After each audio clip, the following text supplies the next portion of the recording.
பாஜகவினுடைய தலைவர் அண்ணாமலை அவர்களுக்கும் காங்கிரசினுடைய தலைவர் செல்வ பெருந்தகை அவர்களுக்கும் இடையே வார்த்தை போர் சென்று கொண்டிருக்கிறது. இதற்கு நடுவே தற்பொழுது திருவள்ளூர் நாடாளுமன்ற உறுப்பினர் சசிகாந்த் செந்தில் அவர்களும் தன்னுடைய கருத்தை பதிவு செய்திருக்கிறார். பகுஜன் சமாஜ் கட்சியினுடைய மாநில தலைவர் ஆம்ஸ்ட்ராங் அவர்கள் கடந்த ஜூலை 5ஆம் தேதி 8 பேர் கொண்ட ஒரு கும்பலால் படுகொலை செய்யப்பட்டிருந்தார். இதைத் தொடர்ந்து 8ஆம் தேதி சத்தியமூர்த்தி பவனிலே வைத்து தமிழ்நாடு காங்கிரஸ் கமிட்டியினுடைய தலைவர் செல்வ பெருந்தகை அவர்கள் செய்தியாளர்களை சந்தித்த போது ஆம்ஸ்ட்ராங் கொலை வழக்கிற்கும் ஆருத்ரா கோல்டு நிறுவனத்திற்கும் தொடர்பு இருப்பதாக கூறியிருந்தார். இது சம்பந்தமாக பத்திரிகையாளர்கள் பாஜகவினுடைய தலைவர் அண்ணாமலை அவர்களிடத்திலே கேள்வி எழுப்பினார்கள். செல்வ பெருந்தகை இவ்வாறு கேள்வி எழுப்பியிருக்கிறார் அப்படின்னு சொல்லி அண்ணாமலை அவர்கள் கூறினார்கள், அவர் ஒரு ரவுடி, அவருக்கு எல்லாம் தெரியும், அவர்கிட்ட விசாரிங்க என்ற ரீதியிலே பதில் சொல்லியிருந்தார். இது ஒரு மிகப்பெரிய விமர்சனத்தை ஏற்படுத்தியிருந்தது.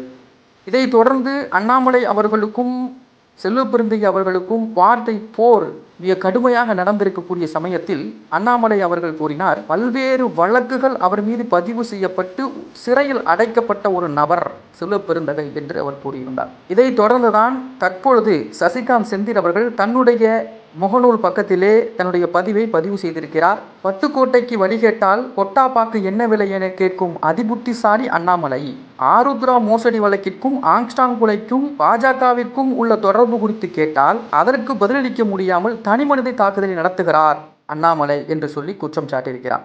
தமிழ்நாடு காங்கிரஸ் கமிட்டி தலைவர் செல்வ பெருந்தகை பற்றி கூறும் அண்ணாமலை இந்திய குற்றவியல் சட்டத்தில் உள்ள மிக மோசமான பிரிவுகளான IPC 506 கிரிமினல் மிரட்டல் தொடர்பான குற்றச்சாட்டுகள், IPC பிரிவு 153A/1 வீட்டை அழிக்கும் நோக்கத்தோடு தீ வைத்தல், வெடிபொருள் பயன்படுத்துதல், சதி செய்தல் தொடர்பான குற்றச்சாட்டுகள், IPC பிரிவு 153B/2 இந்திய ஒருமைப்பாட்டை சீர்குலைக்கும் வகையில் இனம், மொழி, பிறந்த இடம், வசிப்பிடம் மற்றும் நல்லிணக்கத்திற்கு எதிராக செயல்படுதல் என்று சொல்லி 9 வழக்குகளை வரிசைப்படுத்திவிட்டு இந்த எல்லா வழக்குகளுக்கும் சொந்தக்காரராக இருந்து தண்டிக்கப்பட்டவரும் பின்பு நீதி தேவனுடைய மயக்கத்தால் விடுவிக்கப்பட்டவரும் ஆகிய இந்தியாவிற்கே ரவுடியாக இருக்கக்கூடிய அமித்ஷா தற்பொழுது உள்துறை அமைச்சராக இருக்கிறாரே, அது குறித்து வாய் திறப்பாரா என்று கேள்வி எழுப்பியுள்ளார். பார்ட்டி வடை சுட்ட கதையெல்லாம் சொல்லாமல் பாஜக, அதே போல் அமர் பிரசாத் ரெட்டி,